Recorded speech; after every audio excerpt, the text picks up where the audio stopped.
যোৰহাট লোকসভা সমষ্টিৰ 95 নং ডিমৌ সমষ্টিৰ কেলুৱা মণ্ডলত 9খনকৈ যোৰহাট লোকসভা নিৰ্বাচনী সভাত অংশ লয় মন্ত্ৰী পীযুষ হাজৰিকাই। যিমানে লোকসভা নিৰ্বাচনৰ দিন চমু চাপিছে সিমানেই ৰাজনৈতিক দলসমূহৰ প্ৰচাৰ এতিয়া তুংকত হৈ পৰা দেখা গৈছে। যোৰহাট লোকসভা সমষ্টিৰ ভাৰতীয় জনতা পাৰ্টিৰ প্ৰাৰ্থী তপন কুমাৰ গগৈ হ'ল 95 নং ডিমৌ সমষ্টিৰ খেলুৱা মণ্ডলৰ বিভিন্ন প্ৰান্তৰ 9খনকৈ নিৰ্বাচনী প্ৰচাৰ সভাত অংশ লয় মন্ত্ৰী পীযুষ হাজৰিকাই। তেওঁৰ সৈতে উপস্থিত থাকে বিধায়ক সুশান্ত বৰগোহাঁই। এই নিৰ্বাচনী প্ৰচাৰ সভাত বিৰোধী দল কংগ্ৰেছক কঠোৰ সমালোচনা কৰে মন্ত্ৰী পীযুষ হাজৰিকাই। নাজিৰাৰ পৰা দিলীপ হাজৰিকাৰ ৰিপৰ্ট, অসম ৰিপৰ্ট। এখন সভাত অংশগ্ৰহণ কৰিলোঁ আৰু আজিৰ এই নিৰ্বাচনী সভাসমূহে প্ৰমাণ কৰিছে যে তপন গগৈ ডাঙৰীয়া কেইবা লাখো ভোটৰ ব্যৱধানত জিকিব। আমি প্ৰথমে ভাবিছিলোঁ 1.5 লাখ ভোটত জিকিব, তাৰপিছত 2 লাখ মান বুলি ভাবিলোঁ। আজি মই প্ৰতীয়মান গৈছোঁ যে 2.5 লাখৰ তলত তপন গগৈ ডাঙৰীয়া নিজিকে। চাৰিওফালে অকল বিজেপিৰ সভাত মানুহ আৰু সকলোৱে নৰেন্দ্ৰ মোদী ডাঙৰীয়াক তৃতীয়বাৰৰ কাৰণে প্ৰধানমন্ত্ৰী বনাবলৈ সাজু হৈছে আৰু হিমন্ত বিশ্ব শৰ্মা ডাঙৰীয়াক আশীৰ্বাদ কৰিবলৈ সাজু হৈছে। সেইকাৰণে তপন গগৈ ডাঙৰীয়াৰ বিজয় সুনিশ্চিত।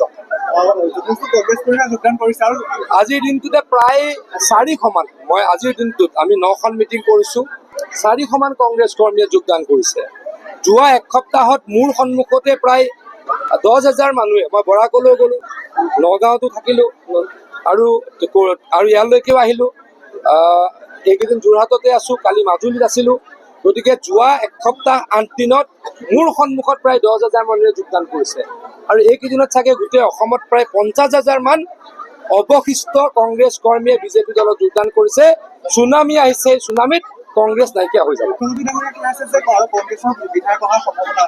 আছে ডেফিনেটলি, বহু ব্যক্তি আমাৰ লগত যোগাযোগত থাকে আৰু দেখিয়ে থাকে, আপোনালোকে আহিয়ে থাকে আৰু আহি থাকিব। এইখন ভাৰতবৰ্ষত আমি দেখিছিলোঁ যে আমাৰ নিজৰ উৎপাদন কৰা ব্যৱস্থা নাছিলে, আমি কিনা চিনি দেশৰ পৰা আমি ৰপ্তানি কৰিবলগীয়া আছিলে। কিন্তু প্ৰধানমন্ত্ৰী বাগজনীক 2014 হোৱাৰ পিছত আজি ভাৰতবৰ্ষখনক পৃথিৱীৰ শক্তিশালী দেশ হিচাপে প্ৰতিষ্ঠা কৰিলে। এইখন ভাৰতবৰ্ষতে আজি যুঁজাৰু বিমানৰ পৰা আৰম্ভ কৰি হেলিকপ্টাৰলৈকে আজি ইয়াতে নিৰ্মাণ আৰু কৰিব পৰা হৈছে। আৰু এটা সময়ত যিখন ভাৰতে লোকৰ ভেকচিনৰ সময়ত আমি চিটা লৈছিলোঁ, আজি সেই ভাৰতবৰ্ষখনে কৰোণা সময়ত নিজৰ ভেকচিন নিজৰ নাগৰিকক দি লোকৰ দেশকো সহায় কৰিব পৰা শক্তিটো এই ভাৰতবৰ্ষক মাননীয় প্ৰধানমন্ত্ৰীয়ে দিলে। এই কথাবিলাক আজি মনত ৰাখিব লাগিব। বহুতে কয় যে তপন গগৈ ডাঙৰীয়াই কথা নকয়, কিন্তু এটা কথা আপোনালোকে মনত ৰাখিব, একেজন তপন গগৈ ডাঙৰীয়াই কিন্তু আছুৰ সাধাৰণ সম্পাদক থাকোঁতে অসম কঁপাই দিছিলে, বহুত চৰকাৰৰ মূৰৰ কামনি আছিলে। কিন্তু আজি যিহেতু তেওঁ বিজেপিৰ এজন সদস্য, বিজেপিৰ এজন সংসদৰ সদস্য, সেই তপন গগৈ ডাঙৰীয়াই কেনেধৰণে আজি প্ৰধানমন্ত্ৰীৰ বিৰুদ্ধে সাংসদ ভৱনত কথা ক'ব? কাৰণ আমি আমাৰ চৰকাৰখনৰ পৰা আমি যিবিলাক বস্তু লাগে সেইবিলাক যাতে আনিব পাৰোঁ।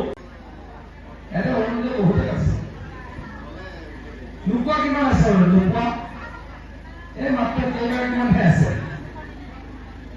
মাত্ৰ কেইগৰাকীমান নোপোৱা আছে। এই নোপোৱাখিনিও সকলোৱে পাই যাব, নোপোৱা অলপে আছে, সকলোৱে পাই যাব।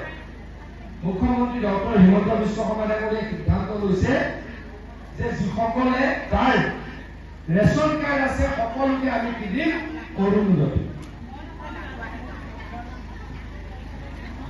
আমি কিমান ল'ৰা ছোৱালী চাকৰি দিলোঁ কোনোবাই গম পায়?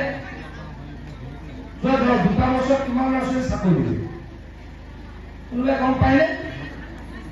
1 লাখ ল'ৰা ছোৱালী চাকৰি দিছোঁ, কোনো চৰকাৰে কেতিয়াও দিব পৰা নাছিল। 1 লাখ ল'ৰা ছোৱালী চাকৰি দিলোঁ, কোনোৱে ক'ব নোৱাৰে যে ক'ৰবাত 2 টকা পইচা দুৰ্নীতি হ'ল।